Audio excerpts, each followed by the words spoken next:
The H1B visa lottery process for the year is already complete by now, and starting from 1st of April, your company must already be ready to file your H1B petition. If by now you have not received any information, any notification or any receipt number from your employer, it probably means that it's time you should move on. If you have not been selected in the H1B lottery process, then what are the options for you? What is your backup plan? If you are not selected in this year's H1B lottery, then this video is totally for you. In this video, we are going to discuss all the alternatives and backup plans if you are not selected in the H1B lottery. So make sure you watch the video till the end.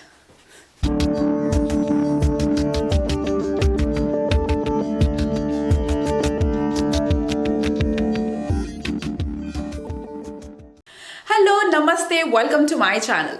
I am Pragnya Mishra, your visa and immigration guide. If you're interested in any topics related to US visa, immigration, traveling, studying in US, then please press the bell icon below and do not forget to subscribe to my channel and stay updated. So let me start with a very brief background. So this year's lottery started in the month of February and March, I can say, when the registration process was starting. Until 18th of March, the registrations were done, and then the lottery result came out on 29th of March. So if you were selected, you were obviously getting notifications from your employers, your status changed from submitted to selected. But by now, if you did not get any information on such, then most probably this one has been a very hard one for you. And you will have to wait until the next year for next year's H1B lottery. But I am in this video going to discuss some alternatives and backup plans of what to do if you are not selected in this year's H1B lottery. So make sure you watch the video till the end. Before we move deeper into the video, let me address one very frequently asked question, that is, will there be a second round of lottery? Let me clear it first. Having a second round of lottery or a third round of lottery is not a normal practice. It did happen last year, but let us understand why it happened last year.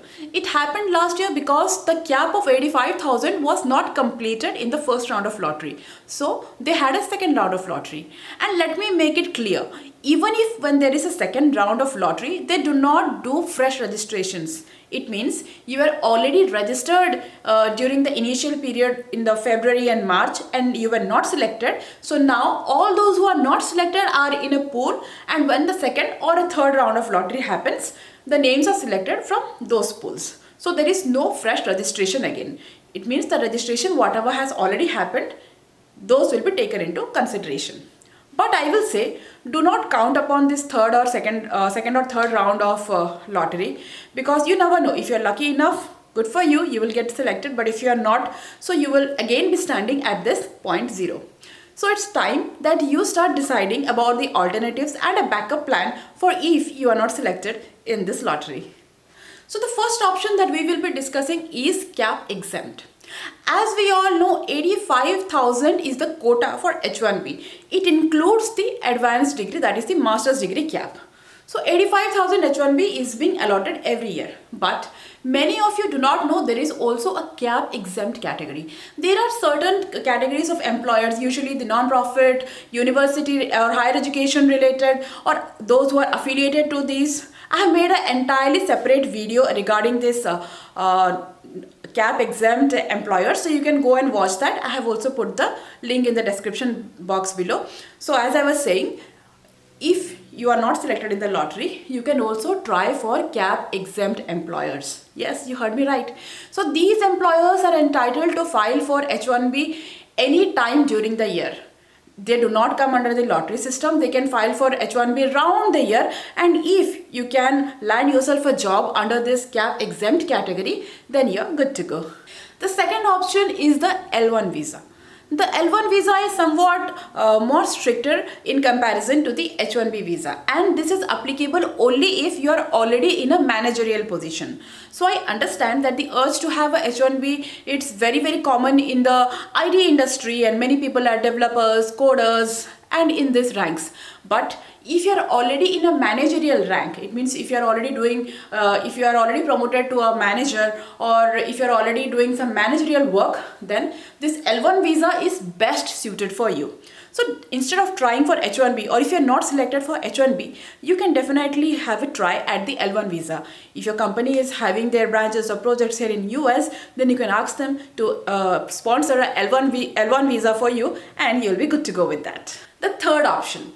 The third option is very much useful if you have studied in US or if you want to study in US.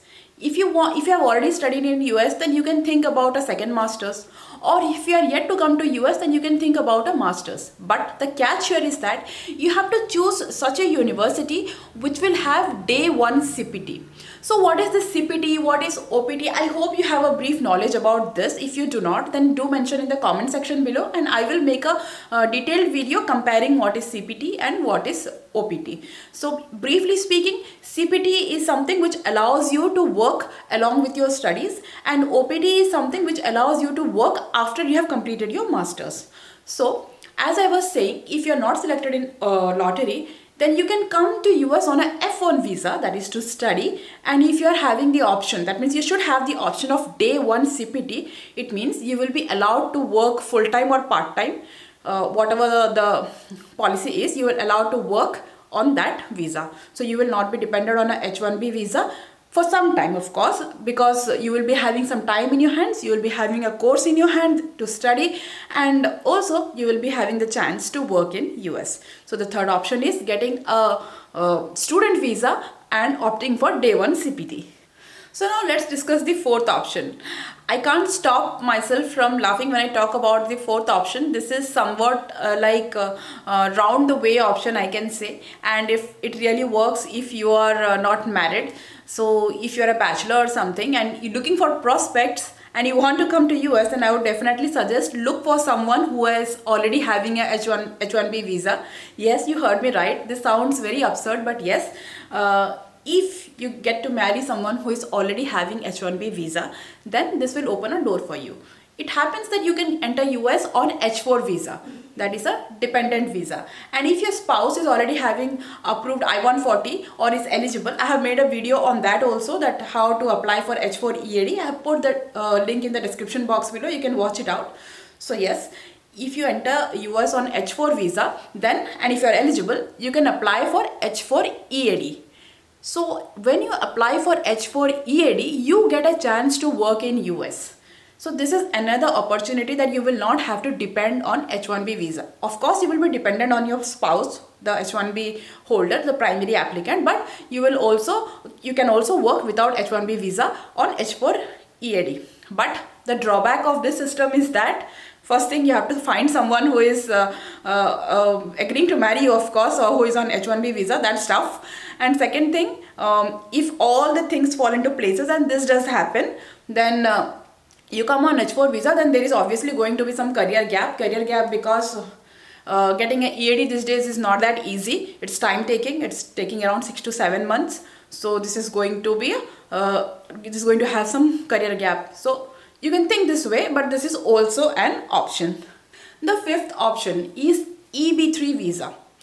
This is not an easy one. This is a very difficult one, I can say. Getting into EB3 visa, the specifications, the qualifications required is much higher in comparison to H1B visa, but this is also an option. H1B visa is for a non-immigrant visa, non-immigrant employment-based visa. So EB3 visa is immigrant visa. So if your company is ready to file for you EB3 visa, and if you are having the necessary qualifications, then you can definitely opt for EB3 visa. And the last option that we will talk about, I may sound very absurd, but if you are thinking of coming to US and things are not falling into place, if you are not getting picked up in H1B visa, or I can say if you are on your OPT and this was your last chance, in OPT you get 3 chances and you are not being picked up on H1B visa, then you can also think of Canada. Yes, you heard me right.